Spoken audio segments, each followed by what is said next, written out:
नमस्कार, आप देख रहे हैं आज तक। आपके साथ हूं मैं नेहा। जनता परिवार का अक्स सामने आते ही बिहार चुनाव की तस्वीर साफ हो गई है। बिहार में अब बीजेपी का सीधा मुकाबला मंडलवादी ताकतों से होगा। 26 साल पहले इसी फॉर्मूले पर विश्वनाथ प्रताप सिंह ने बीजेपी को मात दी थी। सवाल यही उठता है कि नई बोतल में 26 साल पुरानी शराब क्या रंग लाएगी।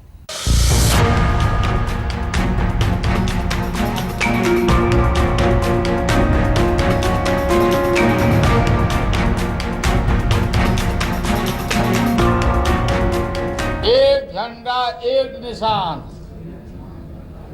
अब बीजेपी को भगाने के लिए मांग रहा है हिंदुस्तान। बिहार के सियासी अखाड़े के लिए बिगुल बज गया। शतरंज की बिसात बिछ गई। रणनीति पर माथापच्ची शुरू हो गई। मोदी के विजय रथ को थामने के लिए फिर से पुरानी हांडी निकाल ली गई। इस हांडी में फिर से तैयार होगी मंडल की खिचड़ी।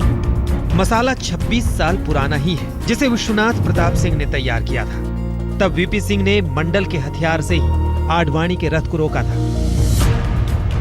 वक्त के साथ हिंदुस्तान की सियासत 26 साल आगे निकल आई, लेकिन बिहार के सियासी अखाड़े में सब कुछ वैसा ही है, सिर्फ किरदार बदल गए हैं।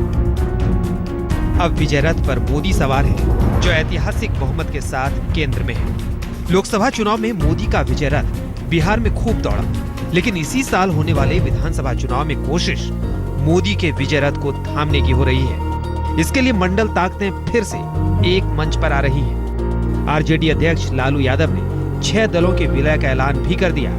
बस औपचारिक ऐलान मुलायम सिंह यादव पर छोड़ दिया। जो जनता परिवार 6 दल के बाद थे, वो विलय हो चुका है। इसकी फॉर्मेलिटी फाइनलिटी मान ली मुलायम सिंह जी घोषणा करेंगे, क्योंकि वही अधिकृत है। एक झंडा एक निशान।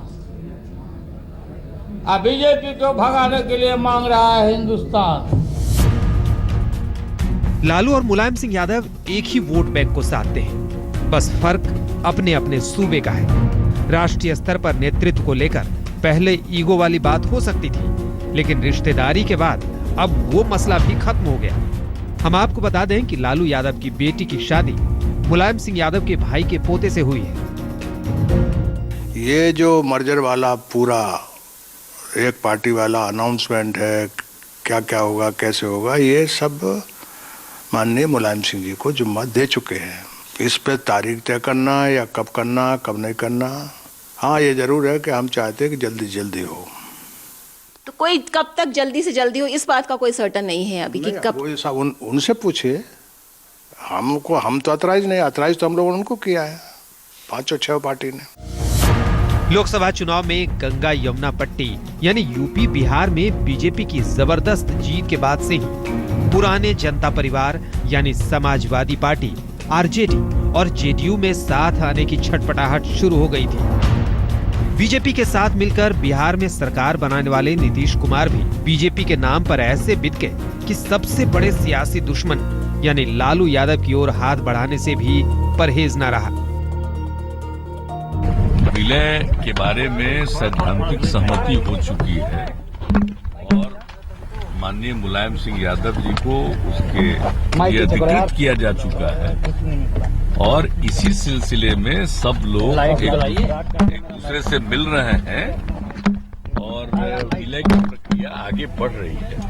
तो कुछ भी लालू जी ने कहा बिल्कुल ठीक कहा है और इसकी औपचारिक बैठक जल्द माननीय मुलायम सिंह यादव जी बुलाने वाले। दिल्ली में बीजेपी की करारी हार ने ही नीतीश, लालू और मुलायम में नया जोश भर दिया है। जनता परिवार के एक मंच पर आने से बिहार में जातीय समीकरण का सीधा सीधा फायदा इस मोर्चे को हो सकता है। पर बड़ा सवाल यही है कि क्या मंडल की ताकतें जमीन पर एक साथ आ पाएंगी?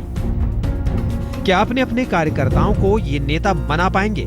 क्या अलग अलग जातीय समीकरण को साधने वाली जेडीयू और आरजेडी के कार्यकर्ता एक मंच पर टिककर चुनावी कामयाबी के लिए जोर लगा पाएंगे? पटना से कुमार अभिषेक के साथ आज तक पे। मंडलवादी ताकतों के साथ आते ही बीजेपी ने भी बिहार की बिसात के लिए अपनी चाल सोच रखी है। इस चाल का खुलासा 14 अप्रैल को अंबेडकर जयंती के दिन होगा, जब बीजेपी नेता दलितों के घर जाकर खिचड़ी भोजकर दलितों को वोट के लिए साधेंगे।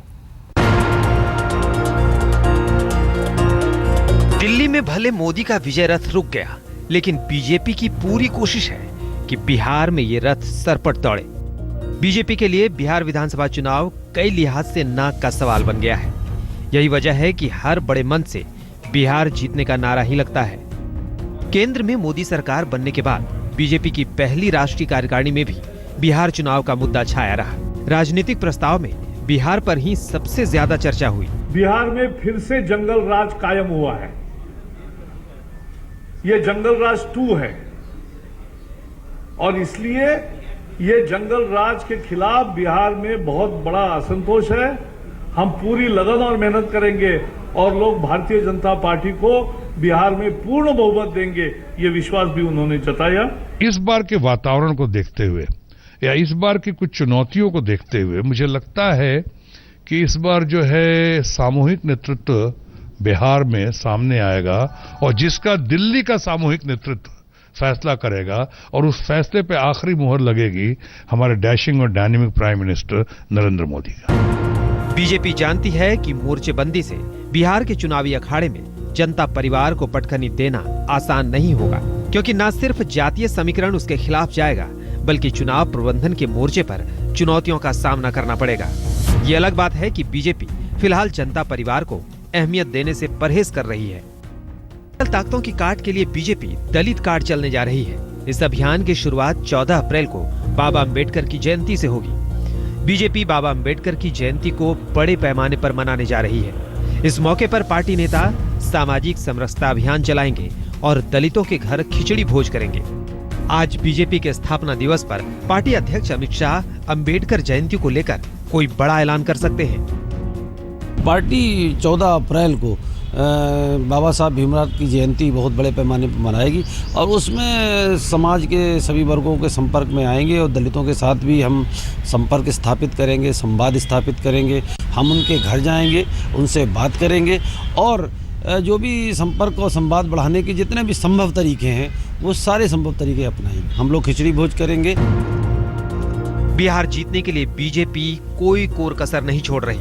दिल्ली चुनाव से सबक लेते हुए पार्टी कुछ ज्यादा ही मुस्तैद है। पार्टी लगातार अपनी सदस्यता अभियान को आगे बढ़ा रही है। यही वजह है कि बीजेपी दुनिया की सबसे ज्यादा सदस्यों वाली सियासी पार्टी बन गई है। बिहार में भी लगातार ये अभियान जोर शोर से चलता रहा है। मिशन बिहार के लिए एक बार फिर मोदी और शाह की जोड़ी खुलकर मैदान में उतरेगी। पार्टी को उम्मीद है कि बिहार के चुनाव पर दिल्ली का अक्स नहीं दिखेगा, क्योंकि दिल्ली और बिहार की सामाजिक और भौगोलिक स्थितियों में जमीन आसमान का फर्क है। फर्क मुकाबले में उतरने वाली पार्टियों में भी है। दिल्ली में बीजेपी का सीधा मुकाबला आम आदमी पार्टी से था, जो भ्रष्टाचार विरोधी आंदोलन से निकल कर आई थी, जबकि बिहार में मुकाबला जनता परिवार से होगा, जिसके एक धड़े के मुखिया यानी लालू यादव पर भ्रष्टाचार का सीधा सीधा आरोप है। दिल्ली की जनता के लिए आम आदमी पार्टी बिल्कुल नई पार्टी थी, जबकि बिहार की जनता नीतीश और लालू दोनों को परख चुकी है। बीजेपी मांझी फैक्टर को भी भुनाना चाहेगी, जिसे लेकर नीतीश कुमार और जेडीयू की काफी किरकिरी हुई। बीजेपी के लिए बिहार दुखती रग इसलिए भी है क्योंकि वो साझेदार बनकर सत्ता में आई थी और बीच में ही उसे सत्ता से बाहर कर दिया गया। उन्हीं के साथ ही उनके सबसे बड़े सियासी दुश्मन बन गए और अब मोर्चाबंदी पर चुनौती दे रहे हैं। अब बड़ा सवाल यही है कि क्या 26 साल पुराना फॉर्मूला चल निकलेगा? क्या वीपी सिंह ने जिस तरह से आडवाणी के रथ को थाम लिया था, क्या उसी तरह से जनता परिवार की मंडलवादी ताकतें मोदी और अमित शाह के रथ को फिनिश लाइन तक नहीं पहुंचने देंगे? हिमांशु मिश्रा के साथ आज तक। वक्त एक ब्रेक का हो चला है। ब्रेक के बाद भी हमारी खास पेशकश जारी रहेगी। देखते रहिए आज तक। 10 महीने की मोदी सरकार में प्रधानमंत्री तो मजबूत हो गए, लेकिन पार्टी का जनाधार खिसकता नजर आ रहा है। इंडिया टुडे से सेरो ओपिनियन पोल के मुताबिक बिहार यूपी में बीजेपी का वोट प्रतिशत कम हो रहा है। सर्वे के नतीजे से यह साफ है कि दिल्ली चुनाव के बाद बिहार का चुनाव भी बीजेपी के लिए एसिड टेस्ट साबित होगा।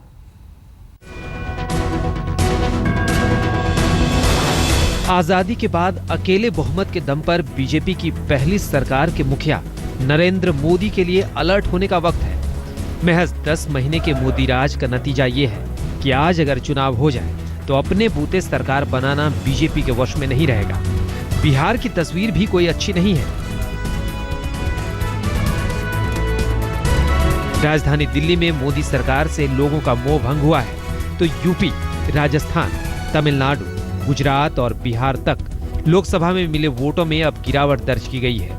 फौरन लोकसभा चुनाव की हालत में दिल्ली में बीजेपी को 5.4% वोटों का नुकसान हो रहा है तो यूपी मोदी का सिरदर्द बढ़ाता दिख रहा है, जहां बीजेपी के वोटों में 5.3% की गिरावट दर्ज की गई है। ओपिनियन पोल अगले साल तमिलनाडु में बीजेपी के लिए अच्छे संकेत नहीं दे रहे हैं तो मोदी के गुजरात में भी बीजेपी के वोटों में कमी देखी गई है। मध्य प्रदेश, छत्तीसगढ़, राजस्थान और दिल्ली जैसे राज्य जहां पे भारतीय जनता पार्टी को सारी की सारी सीटें मिली थी आज से 1 साल पहले, वहां पे कुछ सीटों का नुकसान हो रहा है। कुल मिला के ये सीटें कुछ 35 से 37 सीटें बनती हैं। ओपिनियन पोल के हिसाब से जनता के दिलो दिमाग में मोदी की निजी चमक तो कायम है, लेकिन पार्टी और सरकार के दूसरे घटकों का कामकाज लोगों के मन मुताबिक प्रदर्शन नहीं कर पा रहा।